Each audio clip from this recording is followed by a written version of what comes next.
Вести на Канал 8. Добар ден. Холандската компанија Антура и официјално започна со работа во Кочани по само 2 години од склучувањето на договорот за инвестирање. На свеченото предавање во употреба беше речено дека производството на цвеќиња е целосно наменето за извоз и дека бројот на вработени ќе достигне 400. Близу 6 милиони евра вложи холандската компанија Антура во изградбата и опремувањето на својот нов производствен капацитет во Кочани, што денеска свечено беше предаден во употреба. Новата фабрика ќе произведува семенски материјал за украсни цвеќиња, а дел од првично вработените 150 работници веќе поминаа посебни обуки во Холандија, Кина и други држави. Компанијата ќе користи најсовремена технологија во својата област, а обезбеди и високостручен кадар. Имаме луѓе вклучени во доменот на одгледување, лабораторија и производство. Туку исто така и во продажба, маркетинг, техничка поддршка, финансии, планирање и човечки ресурси. Така, во текот на 40 години, Антура од мал семеен бизнис се здоби со водечка улога на светскиот пазар во одгледување на антуриум и орхидеи. На пуштањето во производство на капацитетот на Антура присуствуваа представници од највисоката државна и локална власт, како и бизнис партнери. Според премиерот Груевски, холандската инвестиција ја потврдува добрата бизнис клима во Македонија, а фабриката ќе придонесе за пораст на извозната ставка на државата. Во наредниот период се очекува бројката на вработени да се искачи на 300 до 400 директни вработувања, што секако е од особена важност за Кочани, за Виница, за Зрновце и сите околни населени места. Она што е исто така значено е што фирмата е целосно извозно ориентирана и ќе има свој допринос и во зголемувањето на македонскиот извоз во земјите од Европа и светот. Успешната реализација на оваа инвестиција е уште една потврда дека холандските инвеститори веруваат во добрата бизнис клима во Македонија. Свој придонес за реализација на холандската инвестиција даде и општина Кочани, која ги обезбеди потребните услови за почеток на изградбата и за нормално функционирање на капацитетот. Општината даде поддршка на нивната инвестиција во креирањето услови за почеток на кочанско-холандската Антура. Изградивме водовод, одводна канализација, тротоари, улично осветлување и работевме заедно со нив на целосно инфраструктурно уредување на овој дел. Во овој дел општината Кочани вложи повеќе од 6 милиони денари, посебно за изготвување посебни услови за нашите инвеститори. Компанијата Антура е втората странска инвестиција во Кочани во изминатите 2 години. Предходно свој производствен капацитет отвори американската компанија Amphenol, со што двете фабрики треба да вработат 3000 лица од регионот. Воредна седница на Виничкиот совет посветена на користењето на јавните површини пред угостителските објекти. Градоначалникот Дончев смета дека дошло до усогласување на ставовите на двете страни. Вонредна седница на Виничкиот совет што произлезе од пат ситуацијата во која се најде точката за користењето на јавните површини пред угостителските објекти на последната седница. Одредени заемни забелешки кои ги артикулираше опозицијата беа во фокусот уште од минатата недела.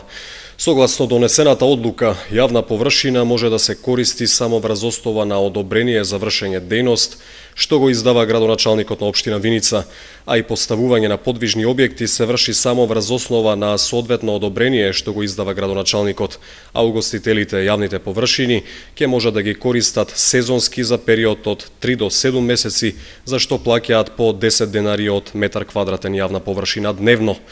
Инспекцијски надзор над спроведувањето на оваа одлука врши овластениот градежен инспектор. Се дојде до усогласување на ставовите на двете страни, така да на денешната воредна седница на Советот на општина Виница едногласно беше усвоен правилникот. Најважно за нас и за мене лично и за советниците дека во овој правилник е составен дел еден член во кој се вели дека мора да има обезбедено 1,5 метри пешачка патека, односно безбедноста на пешаците ни е најважна во целата оваа работа. На вонредната седница на Виничкиот совет и предходеше заедничка консултативна средба на градоначалникот со угостителите од градот, на кој им беа образложени правата и обврските за користење на дополнителен простор од тротоарите пресред на летниот период. Градоначалникот на Зрновци Блаже Станков на прес ги соопшти клучните проекти за 2015 година. Сите проекти се од големо значење за жителите на оваа општина, а треба да се реализираат до крајот на годината. Градоначалникот на Зрновци Блаже Станков на прес ги соопшти клучните проекти за општината во 2015-та.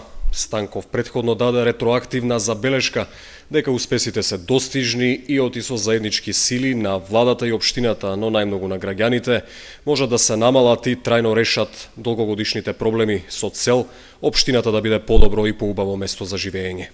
Убеден сум дека новите локални проекти ќе резултираат со позитивни ефекти кои ќе допринесат кон создавање на услови за економски, културен и социјален напредок на општината. Почитувани сограѓани, животната средина е место каде живееме, работиме и домот каде го градиме семејството. Затоа една од целите и приоритетите на општината е токму грижата за животната средина. Во насока на јавната чистота и заштита на човековото здравје во населеното место Мородвес, ќе отпочнеме со изградба на канализацијска мрежа со цел да ги одведеме отпадните води, а со тоа ќе се обезбедат нормални и квалитетни услови на живење на населението.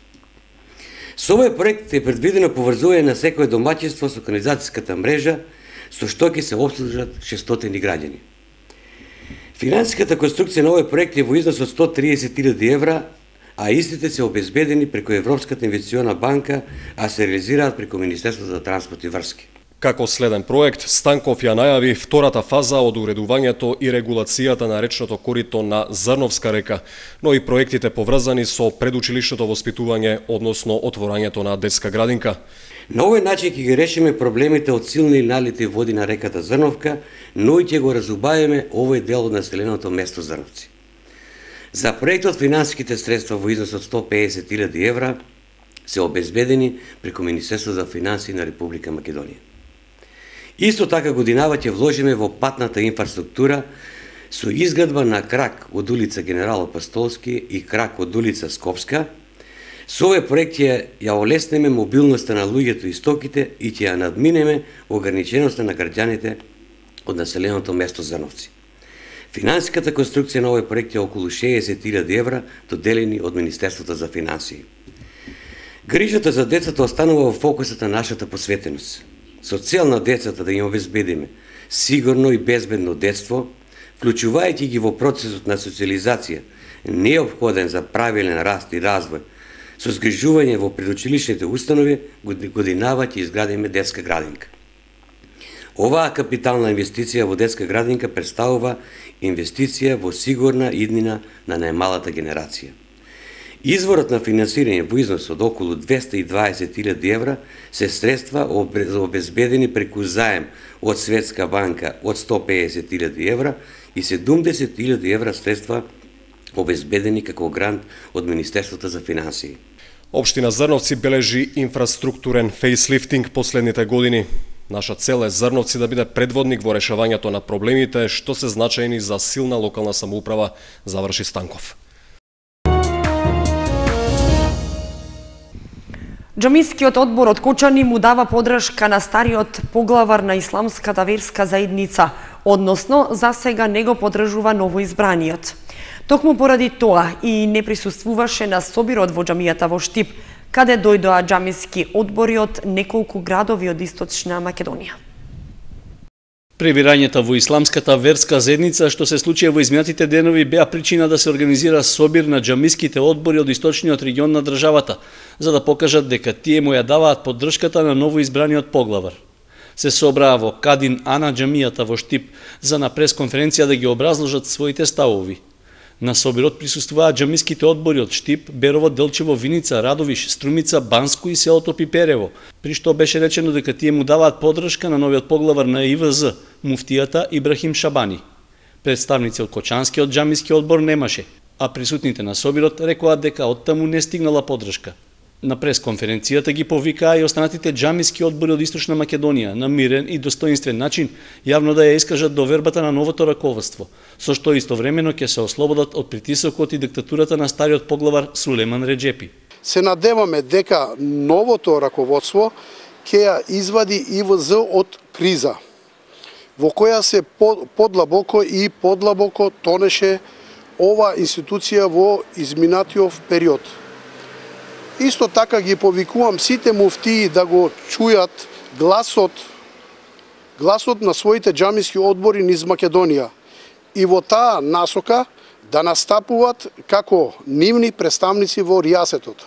На пресконференцијата, представниците на неколку џамиски одбори истакнаа дека не се согласуваат и со одлуката на муфтијата на Штирското муфтивство да гласа за Реджепи. Тој оваа одлука ја донел на своја рака без претходно да се консултира со џамиските одбори. У секој град има по 20 луѓе што работат за него на црно. Пред месец дена им дадел на некој си 7 каса прими за да оде во Германија пари да му собере. Ние го истражиме, тоа го дознајаме, го пријавивме у полиција и му пријавивме и кај него. Од кабинетот на досегашниот поглавар на Исламската верска заедница рекоа дека се уште немаат одговор за случувањата во источниот дел на државата, бидејќи како што беше посочено, тие биле заробени од припадници на Скопското муфтиство, кои насилно влегле во просториите на ИВЗ. Исчезна жител на селото Лиски. Полицијата работи на неговото пронаоѓање. Повеќе од 48 часа нема никакви сознанија што се случува со средовечен жител на Виничко Лески. Пред 2 дена, во 9 часот и 30 минути, од својот дом во непознат правец се оддалечил 50 годишниот Бада и од тогаш му се губи секаква трага. Ова е уште еден во низата вакви случаи што се пријавени во македонската полиција. Претходно беше пријавено дека од Центарот за помош на лица со ментален хендикеп лоциран во скопското село Волково во непознат правец се оддалечил 37 годишниот ШН. Полицијата работи на расчистување на случајот во Лески. Во овој период од полза е секаква корисна информација од граѓаните. Низа мистериозни исчезнувања се забележени изминативе неколку години во земјава. Дел од лицата кои биле пријавени за исчезнати се пронајдени, а пак од некои со години нема ниту трага, ниту глас и по нив полицијата се уште трага. Така во Македонија во 2008 година имало пријава за 111 исчезнати лица, во 2009 пријавени за исчезнати биле 84 лица, во 2010 распишана е централна објава за 127 исчезнати лица, во 2011 година полицијата трагала по 130 лица, додека пак во 2012 за исчезнати биле пријавени 153 лица, најмногу исчезнување во земјава имало во 2013 година 160 лица. Последниот случај на исчезнување во регионот на Кочани имаше трагичен епилог. Општина Чешиново Облешево го одбележа денот на белиот штрк. Со подршка од Македонското еколошко друштво и од учениците од двете општински училишта се одржаа едукативни игри со цел да се подигне свеста и грижата за заштита на штраковите. Втора година поред општина Чешиново Облешево го одбележува денот на белиот штрк. Заедно со Македонското еколошко друштво и учениците од основните училишта беше организиран еднодневен пикник во паркот во Чешиново, каде преку едукативни игри и низ цртеж се запознаваа со птицата што е обележје на регионот. Откако пред 2 години влезе во мрежата Европско село на штркот, што ја организира германската фондација Евронатура, локалната самоуправа на Чешиново Облешево презема активни мерки за грижа и заштита на белиот штрк. Моментално работиме заедно со Македонското еколошко друштво на проект за заштита на ливади и пасишта. Значи до сега она што работевме беа поставување на платформи заедно со Ева на Македонија. Значи ова е исто така дел од проектот едукативно, исто така имавме и посета на училиштата со предавања и понатаму ќе продолжиме во тој дел. Одбележувањето на денот на штркот, освен едукативниот, има и еколошки пристап, за што посебно е вклучено Македонското еколошко друштво. Преку овој проект се надеваме дека под еден, значи ќе имаме едукативни активности, вториот дел ќе биде да ги собереме сите песни, легенди и приказни поврзани со штраковите, а едукативниот дел, еколошкиот дел, ќе имаме значи цензус, ќе се пребројат сите штракови гнезда во општината и се надеваме дека тој цензус ќе се изведува секоја година за да можеме да ја следиме популацијата на штркови. Ние сметаме дека за сега ова е стабилна популација на штркови и дека така и ќе остане. Според анализите што ги направиле во локалната самоуправа на Чешиново Облешево, во општината има 70 на активни штркови гнезда. Карактеристично е што за разлика од другите земји, каде секој пар изведува просечно по 2 младенчиња, овде тој број се движи од 3 до 4. Поради тоа можно е со поголема грижа бројот на гнездата, односно семејствата на птиците во блиска иднина да се зголеми. Од Македонското еколошко друштво информираа дека годинава ќе се прави атлас на гнездечки птици во Македонија, од кои се исклучени птиците преселници. но само за штраковите ќе има посебен цензус со кој тие ќе бидат опфатени во документот.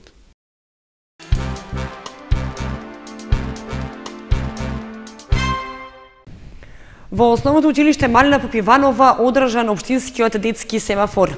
Кочани годинава за прв пат ќе биде домакин на регионалниот натпревар.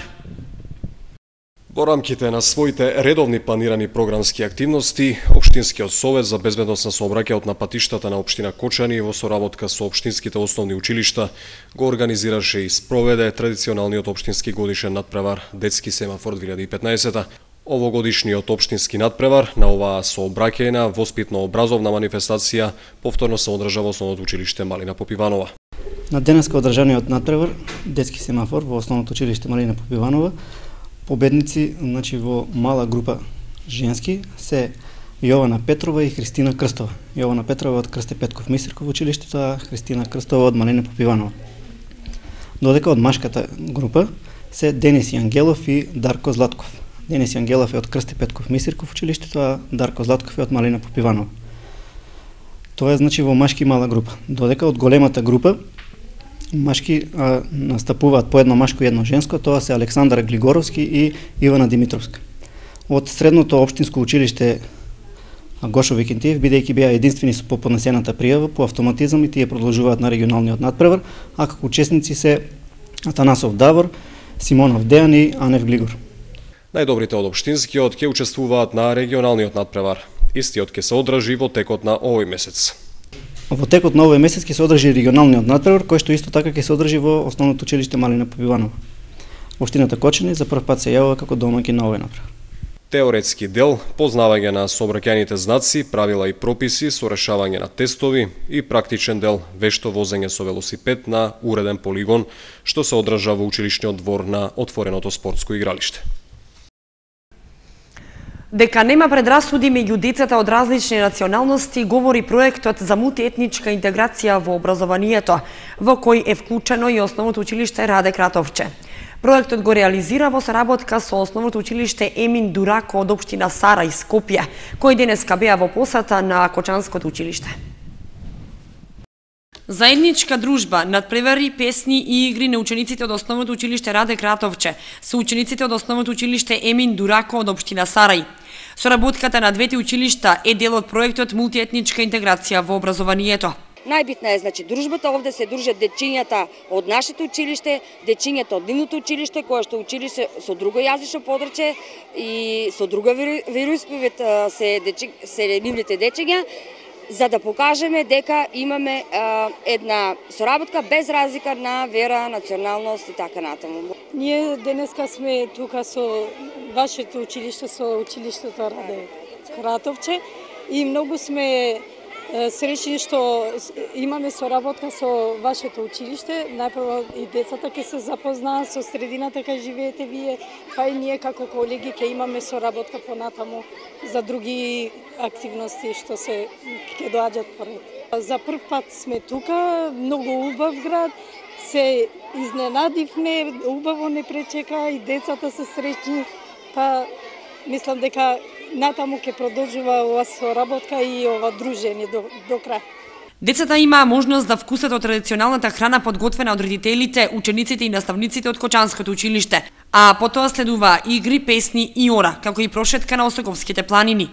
На Пониква беа организирани надпревари по географија, историја, биологија и спортски активности. Православните верници го празнуваат празникот посветен на светиот великомаченик Ѓорги Победоносец, или кај народот познат како Ѓурѓов ден. Сите што го носат неговото име го слават својот именден, а многумина како домашна слава. На 6 мај е и храмова слава на Кочанската црква. Храмова слава на Кочанската црква, која го носи името на заштитникот и патрон светиот великомаченик Ѓорги Победоносец. Голем број верници присуствуваа на заедничката молитва упатена кон светителот и на литургијата по повод празникот, со која ќе учествуваше митрополитот Брегалнички Иларион со свештениците од Кочанското архиерејско наместништво. Во овие паскални радосни денови после Светлата Паска, на денот на преполовение, кога празнуваме половина од деновите на Воскресението и што значи од денеска останува уште половина до Светата Педесетница, го празнуваме и големиот светител, големиот чудотворец, великомаченик и победоносец, светиот Ѓорги, на кого што е посветен овој храм и кој што нашиот народ знае да го слави и почитува. Реков и на беседата, не само православниот народ, него го почитува и иноверниот народ, бидејќи овој светител прави многу чуда, дава исцеленија на многу болни и на сите оние што му приаѓаат со вистинска вера, со скрушено срце и со длабоко покаяние.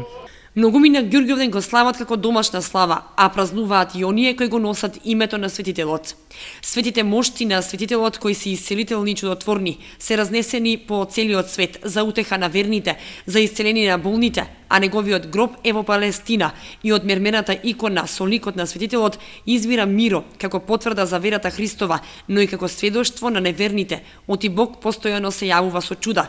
И во тој контекст владиката Иларион го спомена и последното чудо што се случи во Лесновскиот манастир. Бог постојано секој пат ни се јавува, секој пат ја покажува својата милост на разни начини и како што спомнав денеска, еве сега најновото чудо што се случи во Лесновскиот манастир од најновиот светител, Божиот угодник, светиот епископ Велички Гаврил. Бог во овие паскални денови ја покаже уште еднаш својата милост, својата човеколюбивост, својата моќ на исцеление, на лекарство преку своите избраници, но исто така сакаше на верните да им ја соопшти радосната вест, да ги утврди во верата, на залутаните да ги прибере и на оние кои што ја оговарат и озборуваат црквата и свештенството да ги посрами, бидејќи навистина Господ постои и црквата е единствената вистина.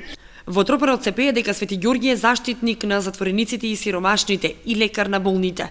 Дека е голем светител сведочи светот преку многобројните храмови и манастири кои се посветени на него, додаде во својата беседа митрополитот Иларион.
Ги гледавте вестите на Канал 8, ви благодариме што бевте со нас. Имајте убава вечер. Довидување.